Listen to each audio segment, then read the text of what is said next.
Welcome back to the channel. Thank y'all for hanging with me on this Thursday. So jig fishing is going to change a lot from the colder months into these warmer months, and you have the post spawn in between. So there's a couple jig things I like about the post spawn, and then you're going to have the summer, which can be a good time to throw a jig, but also may not be a good time to throw a jig. So there's going to be a couple things that I think are very important when you get into these hotter months when it comes to fishing a jig. Not only the size, how much skirt material you have on your jig, but also a couple ways I like to fish before I implement the jig, because if you just go straight to the jig, a lot of times you're going to get yourself in trouble in some of these tougher times to catch a bass. So the first thing, I will always go up in size unless I'm fishing water willow or fishing super shallow. There's a couple other situations.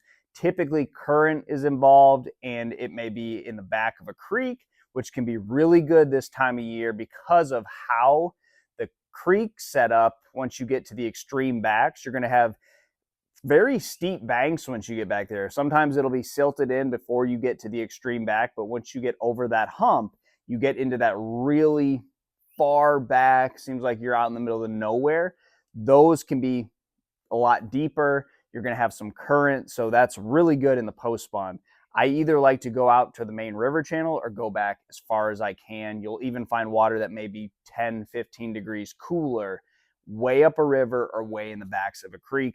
And that's when, if I'm fishing super shallow, I will still go with that 3/8 ounce jig. Current, a 3/8 is a really good size.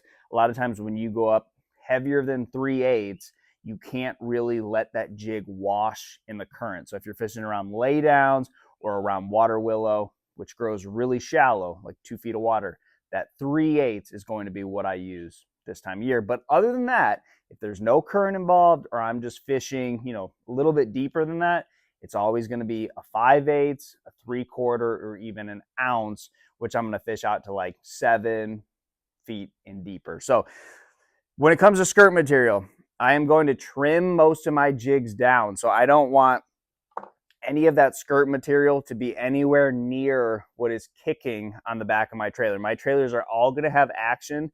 The Rage Menace is a lot of action, but it's still compact and smaller. I really like a Rage Menace on almost all my jigs this time of year. Now, if I want to go up, I'll go with a Rage Craw or something that kicks and flaps, but for the most of the time, it's going to be the Rage Menace on all size jigs. But the 1 ounce is the one that I'm going to fish out the deepest. I did a video about that yesterday. When I'm around that, let's say 3.5 to 5 feet, a 5/8. So this is going to be around boat docks.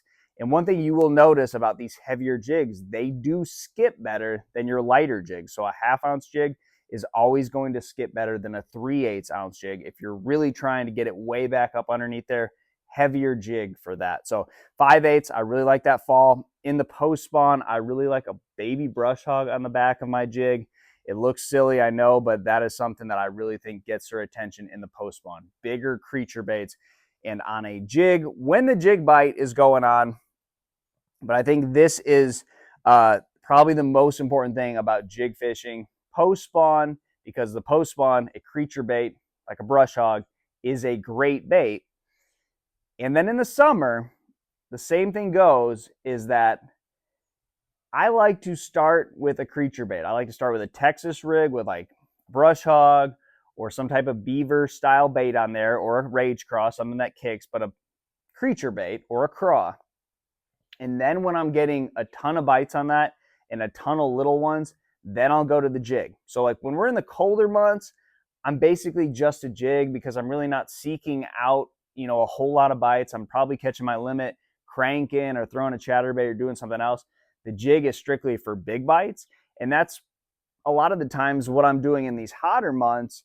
But before I pick up that jig, pick up a Texas rig and get a lot of bites on it. Then you can go with the jig.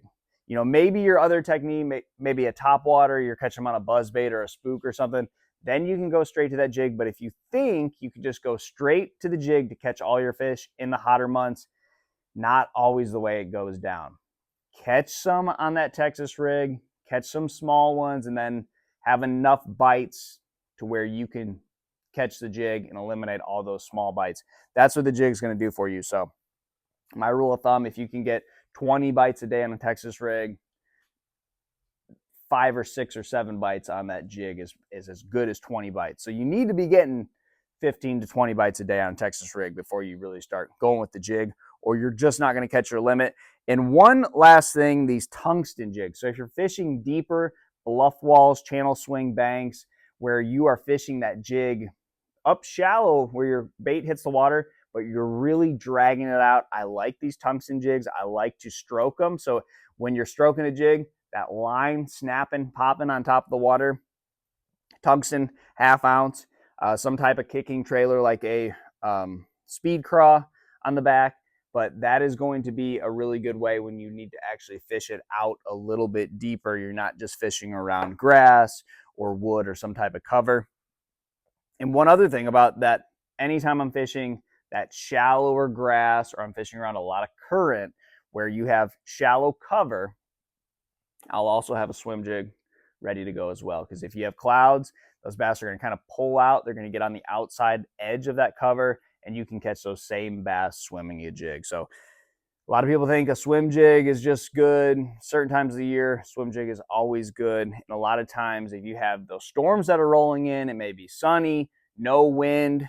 That's what I'm going to be flipping. And then you have some clouds, you get some wind. That's going to kind of get those fish a little bit more aggressive. You can catch them swimming that jig out.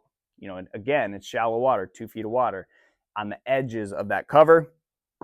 Then when that storm rolls through, go back to your 3/8 ounce jig. You can put a Rage Menace on this, a Big Salty. But that's always a 1-2 punch anytime I'm fishing around super shallow cover, backs of the creeks, out on the main river channel where there is a little bit of flow in the water. You need both. So try these jig modifications. Again, cut that skirt off. A lot of action, heavier jigs. You want to get that reaction bite.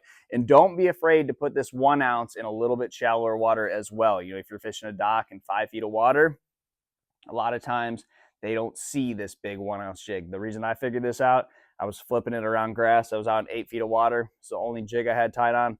I went up to a couple docks and started getting bit on it. So just one of those things, they don't see it. It's a lot harder to get underneath the dock than a 1/2 ounce or a 5/8, but you can still get it under there and catch the fish that won't bite anything else. So try that, guys. Good luck to you, and I'll see you on the water.